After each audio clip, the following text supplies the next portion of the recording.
تعالیٰ کا ارشاد ہے، لوگو زمین میں جو حلال اور پاک چیزیں ہیں انہیں کھاؤ اور شیطان کے بتائے ہوئے راستوں پر نہ چلو، وہ تو تمہارا کھلا دشمن ہے۔ وہ تمہیں بدی اور فحش کا حکم دیتا ہے اور یہ سکھاتا ہے کہ تم اللہ کے نام پر وہ باتیں کہو جن کے متعلق تمہیں نہیں علم کہ وہ اللہ نے فرمائی ہیں۔ ان سے جب کہا جاتا ہے کہ اللہ نے جو احکام نازل کیے ہیں ان کی پیروی کرو تو جواب دیتے ہیں کہ ہم تو اسی طریقے کی پیروی کریں گے جس پر ہم نے اپنے باپ دادا کو پایا ہے۔ اچھا، اگر ان کے باپ دادا نے عقل سے کچھ بھی کام نہ لیا ہو، وہ راہ راست پر نہ ہو، تب بھی وہ انہی کی پیروی کریں گے۔ عید کی مناسبت سے ہماری آج کی گفتگو کا عنوان ہے اسلام میں کھانے پینے کے آداب۔ کھانا پینا انسان کی ضرورت ہے، لیکن عام طور پر عید کے موقع پر کھانے پینے کا کچھ زیادہ ہی اہتمام کیا جاتا ہے۔ اس کے بارے میں ہمارا دین ہمیں کیا سکھاتا ہے؟ سب سے پہلی بات تو کہ جو کھاؤ حلال ہو، پاکیزہ ہو، عمدہ ہو، صاف ستھرا ہو، اور پھر کھا کر اللہ کا شکر بجا لاؤ، شیطان کے طریقوں کی پیروی نہ کرو۔ ٹھیک ہے، شیطان کے طریقے نہیں تو پھر رحمان کے طریقے کیا ہیں؟ تو کھانے پینے کے معاملے میں ہمارا دین ہمیں کیا سکھاتا ہے؟ وہ کیا ادب آداب ہیں جو ہمیں ملحوظ خاطر رکھنے چاہیے تاکہ ہمارا کھانا پینا بھی عبادت بن جائے۔ تو آئیے دیکھتے ہیں نبی صلی اللہ علیہ وسلم نے ہمارے لیے کیا عملی مثال قائم کی ہے۔ سب سے پہلے تو یہ کہ جس رب نے ہمیں یہ سب کچھ دیا ہے، کھاتے وقت اس کو یاد رکھا جائے، اس کے نام سے کھانے کی ابتدا کی جائے۔ مثال کے طور پر حضرت ابن ابی سلمہ ہی بیان کرتے ہیں کہ میں رسول اللہ صلی اللہ علیہ وسلم کی پرورش میں تھا اور میرا ہاتھ پلیٹ میں گھومتا تھا، جیسے بچے عام طور پہ کھاتے ہیں، کبھی کہیں سے لگا لیا، کبھی کہیں سے اٹھا لیا، جو پسند آیا وہ نکال لیا۔ تو آپ صلی اللہ علیہ وسلم نے مجھ سے فرمایا کہ اے لڑکے، بسم اللہ پڑھ اور اپنے داہنے ہاتھ سے کھا اور اپنے سامنے سے کھا۔ آپ انہیں کھانے کا ادب سکھا رہے ہیں۔ تو والدین کا فرض ہے کہ وہ بچوں کو کھانے کے اسلامی طور طریقے سکھائیں۔ نبی صلی اللہ علیہ وسلم کی پیروی اور سنت میں کھانے کا ادب بتائیں، اور وہ کیا ہے؟ نمبر 1 بسم اللہ پڑھ کر، نمبر 2 دائیں ہاتھ کے ساتھ، اور نمبر 3 اپنے سامنے سے، دوسروں کے سامنے سے نہیں، برتن کے بیچ سے نہیں۔ پھر اسی طرح حضرت عائشہ بیان کرتی ہیں کہ رسول اللہ صلی اللہ علیہ وسلم نے فرمایا، جب تم میں سے کوئی کھانا کھائے تو وہ بسم اللہ پڑھے، اگر کھانے کے شروع میں بسم اللہ پڑھنا بھول جائے تو پھر بسم اللہ اولہ و آخرہ پڑھے، یعنی درمیان میں کیا کہے کہ اللہ کے نام سے، کیونکہ وہی اول وہی آخر ہے، یعنی اول و آخر اللہ ہی کا نام ہے۔ اگر شروع میں بھول گئے ہیں تو بیچ میں اللہ ہی کا نام لے رہے ہیں۔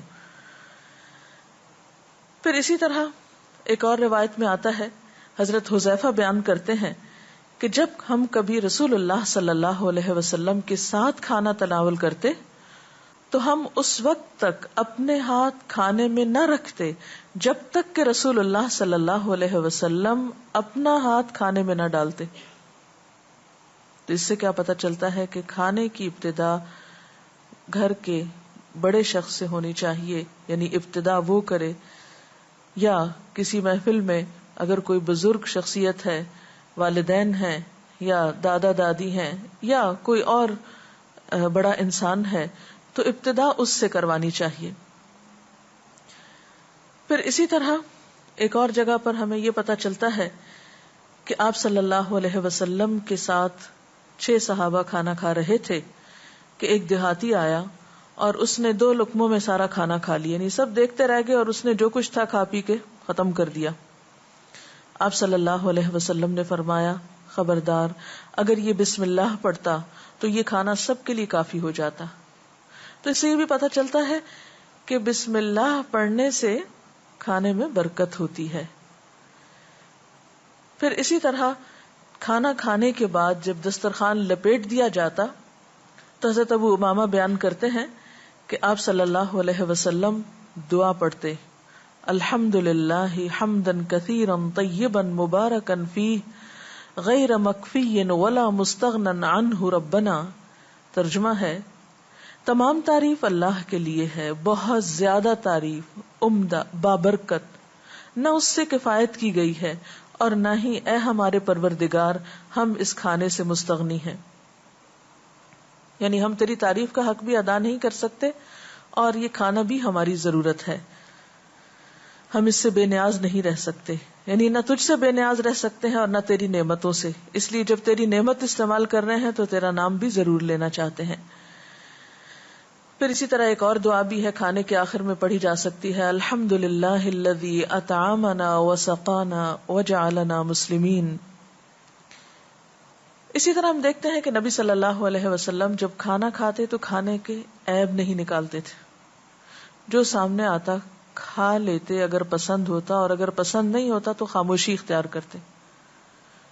کھانے میں نکتہ چینیاں نہیں کرتے، کھانے کے عیب نہیں نکالتے تھے. پھر اسی طرح اگر کبھی گھر تشریف لاتے، باقاعدہ سالن نہ ہوتا تو جو بھی چیز میسر آتی اسے کھا لیتے اور اللہ تعالیٰ کا شکر ادا کرتے. مثلا حضرت جابر بیان کرتے ہیں کہ نبی صلی اللہ علیہ وسلم نے اپنے گھر والوں سے سالن طلب کیا، یعنی کھانے کے لیے. انہوں نے جواب دیا کہ ہمارے پاس تو صرف سرکہ ہے، ونیگر جس کو کہتے ہیں. آپ نے اسی کو منگوایا اور اس کے ساتھ کھانا کھانے لگے. کوئی اعتراض نہیں کیا، کوئی ناراضگی کا اظہار نہیں کیا، کوئی بھی ناشکری کے کلمات نہیں تھے. روٹی کو سرکے میں ڈبویا اور کھا لیا، اور فرماتے جاتے کہ سرکہ بہترین سالن ہے. یعنی معمولی سے معمولی چیز بھی ہو سامنے تو اس کی بھی تعریف کرنی چاہیے اور اس نعمت پر اللہ کا شکر ادا کرنا چاہیے. پھر اسی طرح بسا اوقات بہت سے لوگ مل جل کر کھانا کھا رہے ہوتے ہیں تو اس میں خصوصی طور پر خیال رکھنا چاہیے کہ صرف اپنے ہی لیے اپنی پسند کی چیزیں نہ نکالی جائیں یا سمیٹی جائیں، بلکہ دوسروں کی رعایت رکھتے ہوئے کھایا جائے. پھر اسی طرح یہ کہ دائیں ہاتھ سے کھانے کا اہتمام جو ہے وہ بے حد ضروری ہے. ایک شخص نے کہا کہ میں دائیں ہاتھ سے نہیں کھا سکتا تو آپ صلی اللہ علیہ وسلم نے اس پر ناراضگی کا اظہار کیا. یعنی اللہ تعالی کا شکر ادا کرنے کے لیے یہ بھی ضروری ہے کہ کھانا کھاتے ہوئے سنت رسول صلی اللہ علیہ وسلم کا خیال رکھا جائے. اور اگر ہمیں بچپن سے کچھ ایسی عادتیں پڑ چکی ہیں تو ان خراب عادتوں کو بطور خاص اپنی زندگی سے نکال دیا جائے تاکہ ہمارا کھانا پینا بھی عبادت بن جائے. پھر اسی طرح ایک اور چیز یہ ہے کہ آپ صلی اللہ علیہ وسلم کھانے کے وقت اپنے سامنے سے کھانے کی تلقین کرتے ہیں، اور آپ نے یہ فرمایا کہ برکت کھانے کی پلیٹ کے درمیان میں اترتی ہے، لہٰذا کناروں سے کھاؤ، درمیان سے نہ کھاؤ. یعنی جب بہت سے لوگ اکٹھے کھا رہے ہوں تو اپنے اپنے سامنے سے کھائیں، بیچ سے نہ کھائیں، اس سے بے برکتی ہو جاتی ہے. پھر اسی طرح ٹیک لگا کے کھانا نہیں کھانا چاہیے. آپ صلی اللہ علیہ وسلم کا طریقہ یہ ہوتا تھا کہ کھانا کھانے کے وقت جب آپ بیٹھتے تھے تو ایک پاؤں اٹھا کر اور ایک بچھا کر بیٹھتے تھے، تکیہ لگا کر نہیں بیٹھتے تھے. پھر اسی طرح حضرت انس بیان کرتے ہیں کہ میں نے رسول اللہ صلی اللہ علیہ وسلم کو 2 زانوں بیٹھے ہوئے دیکھا، آپ کھجوریں تناول فرما رہے تھے. یعنی 2 زانوں بیٹھ کر بھی کھا سکتے ہیں. پھر اسی طرح کھانا کھانے کے بعد اپنے ہاتھوں کو صاف کرنے کے لیے انگلیاں وغیرہ چاٹ لینی چاہیے. اور اب تو یہ کہا جاتا ہے کہ ہاتھوں سے ایسی ریز نکلتی ہیں جو انسان کے نظام انہضام میں تیزی پیدا کرتی ہیں یا اس میں مددگار ہوتی ہیں، لیکن نبی صلی اللہ علیہ وسلم نے یہ سنت 1400 سال پہلے ہمیں سکھائی ہے، کیونکہ وہ کھانا جو انگلیوں کے ساتھ لگا رہ جاتا ہے اس کو بھی ضائع کرنا پسندیدہ نہیں ہے. بعض لوگ سمجھتے ہیں کہ شاید یہ کوئی لالچ کی بات ہے یا بہت مین لگتا ہے کہ آپ انگلیاں چاٹیں، لیکن نہیں، یہ نبی صلی اللہ علیہ وسلم کی سنت اور طریقہ ہے، اور کھانے کی ایک طرح سے قدردانی بھی ہے۔ آپ صلی اللہ علیہ وسلم نے فرمایا کہ جب تم میں سے کوئی آدمی کھانا کھائے تو وہ اپنی انگلیوں کو چاٹنے سے پہلے صاف نہ کرے، یعنی پہلے ٹشو وغیرہ سے نہ صاف کیا جائے بلکہ پہلے اس کے ساتھ لگے ہوئے کھانے کو لک کر لیا جائے۔ حضرت کعب بن مالک بیان کرتے ہیں کہ میں نے رسول اللہ صلی اللہ علیہ وسلم کو کھانا کھاتے دیکھا، آپ 3 انگلیوں کے ساتھ کھانا تناول کر رہے تھے، یعنی یہ سارے کے سارے ہاتھ نہیں بیچ میں ڈال رہے تھے بلکہ 3 انگلیوں کا استعمال کر رہے تھے، اور جب آپ فارغ ہو جاتے تو اپنی انگلیوں کو چاٹ لیا کرتے تھے۔ پھر اسی طرح آپ صلی اللہ علیہ وسلم نے برتن کو بھی چاٹنے کا حکم دیا، یعنی کھانا کے بعد اس کو بھی اچھی طرح صاف کیا جائے۔ آپ نے فرمایا تم نہیں جانتے کہ تمہارے کون سے کھانے میں برکت ہے، وہ جو تم کھا چکے ہو یا وہ جو تم بچا کے پھینک رہے ہو۔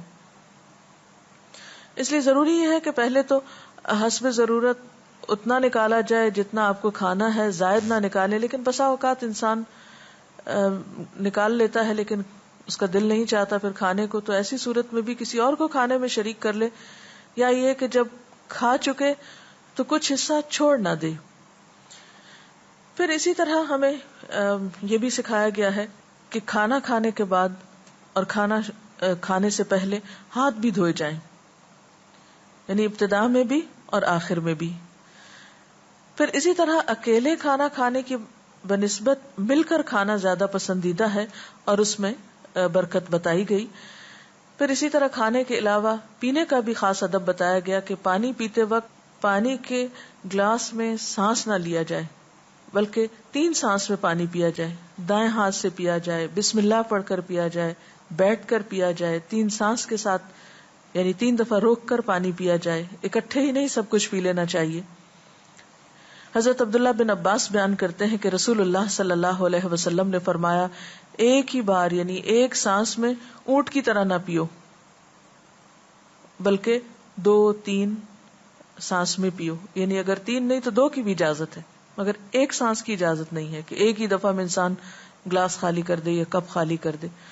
اور صرف پانی نہیں، کوئی بھی جو پینے کی چیز ہے اس میں اسی سنت کو مد نظر رکھنا چاہیے۔ اور آپ نے یہ بھی بتایا کہ جب پانی پی چکو تو پھر الحمدللہ بھی کہو۔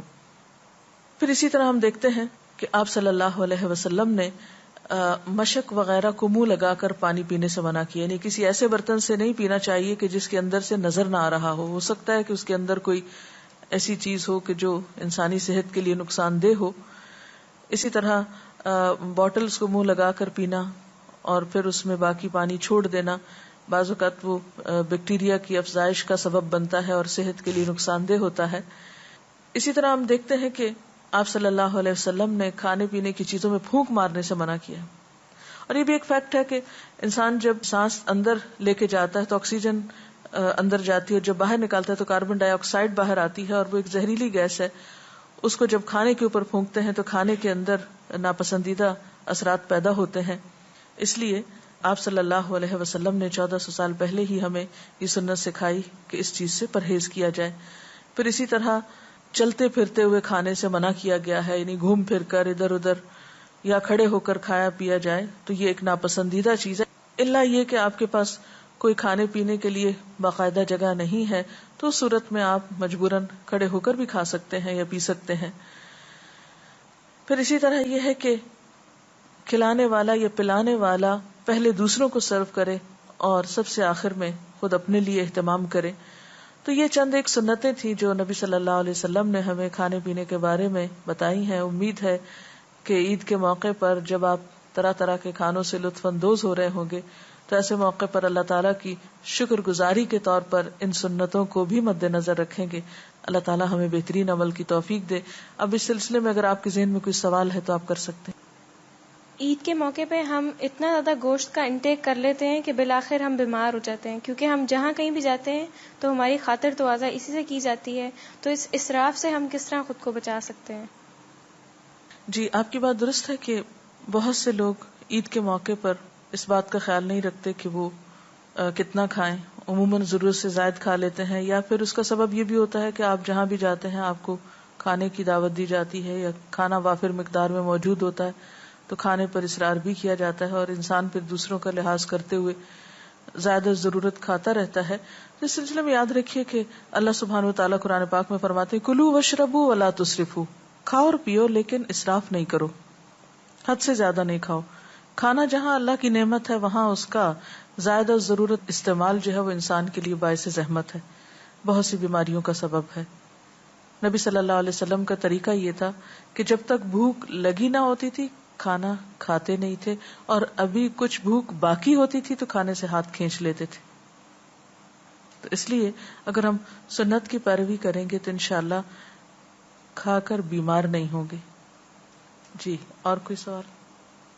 اور صاحبہ میرا سوال یہ ہے کہ نبی اکرم صلی اللہ علیہ وسلم کا طریقہ پتہ چلا کہ 3 انگلیوں سے کھانا کھاتے تھے. 3 انگلیوں سے کھانا کھانا مشکل معلوم ہوتا ہے. جی بظاہر 3 انگلیوں سے کھانا اگرچہ مشکل نظر آتا ہے، لیکن اگر دیکھا جائے تو 3 انگلیوں سے کھانے میں حکمت یہ ہے کہ نوالا بہت بڑا نہیں بنے گا، آپ کم مقدار کی چیز اٹھا سکیں گے. جب لقمہ چھوٹا ہوگا تو اس کے چبانے میں بھی آسانی ہوگی. اور دوسری بات یہ ہے کہ انسان کے کھانے کی جو ہرس ہے اس کو بھی یہ طریقہ کٹ ڈاؤن کرتا ہے، یعنی ہرس کو ختم کرتا ہے. پھر یہ کہ جب آپ آہستہ آہستہ کھاتے ہیں، تھوڑا تھوڑا کھاتے ہیں تو تھوڑا ٹائم لگتا ہے، تو اس میں سیٹسفیکشن زیادہ بہتر ہوتی ہے. مثلاً آپ اگر بہت بھوک لگی ہے اور زیادہ سے زیادہ آپ کھانا شروع کر دیتے ہیں یا بڑے بڑے نوالے لے کے کھانا شروع کر دیتے ہیں تو اس میں بعض اوقات انٹیک زیادہ ہو جاتا ہے اور وہ بھی بیماریوں کا سبب بنتا ہے. تو بہرحال سنت کی پیروی ہر حال میں انسان کے لیے فائدہ مند ہے. میرا سوال یہ ہے کہ کھانے کے دوران باتوں کی کس حد تک پرمیشن ہے؟ کیونکہ بعض اوقات ایسے لوگ اس طرح کرتے ہیں کہ بہت لمبی لمبی جو میٹنگز ہوتی ہیں وہ بھی کھانے پہ رکھ لیتے ہیں اور پھر دوبارہ ٹھنڈا ہو جاتا ہے، گرم کرنے میں پرابلم. اب دیکھیے کہ ہمارا دین اعتدال کا دین ہے. نہ تو کھانے کے وقت بالکل خاموشی سے بہت سنجیدہ ہو کے بیٹھنا چاہیے جیسے کوئی ناراض لوگ اکٹھے بیٹھے ہیں، اور نہ ہی اتنا کھلکھلا کے ہنسنا چاہیے یا اتنی زیادہ باتیں کرنی چاہیے کہ کھانا ٹھنڈا ہو جائے، یا کھانا اگر آپ کہیں دعوت پر ہیں کسی کے ہاں تو میزبان کو بہت تکلیف کا سامنا کرنا پڑے کہ کھانا کھاتے کھاتے ٹھنڈا ہو گیا، وہ پھر گرم کر کے لا رہا ہے، یا یہ کہ کھانے کی مجلس اتنی طوالت پکڑ گئی ہے کہ وہ ایک اور ہی مجلس بن گئی. تو کھانے کے دوران بات کرنا منع نہیں ہے، لیکن اعتدال کے ساتھ بات چیت بھی کیجیے تاکہ مجلس خوشگوار رہے. اور بسا اوقات کھانا ایک بہانہ ہوتا ہے، اصل چیز ملاقات ہوتی ہے. تو ملاقات کے اس موقع کو خوشگوار بنائیے، اعتدال کے ساتھ گفتگو کیجیے اور ساتھ کھانا بھی کھاتے رہیے. اس کے ساتھ ہی ہمارا آج کا پروگرام ختم ہوتا ہے. اجازت چاہتے ہیں. سبحانک اللہم و بحمدک نشہد ان لا الہ الا انت نستغفرک و نتوب الیک. والسلام علیکم ورحمۃ اللہ وبرکاتہ. اللہ اکبر اللہ اکبر لا الہ الا اللہ واللہ اکبر اللہ اکبر وللہ الحمد. اللہ اکبر اللہ اکبر لا الہ الا اللہ واللہ اکبر اللہ اکبر وللہ الحمد. اللہ اکبر اللہ اکبر لا الہ الا اللہ واللہ اکبر اللہ اکبر وللہ الحمد.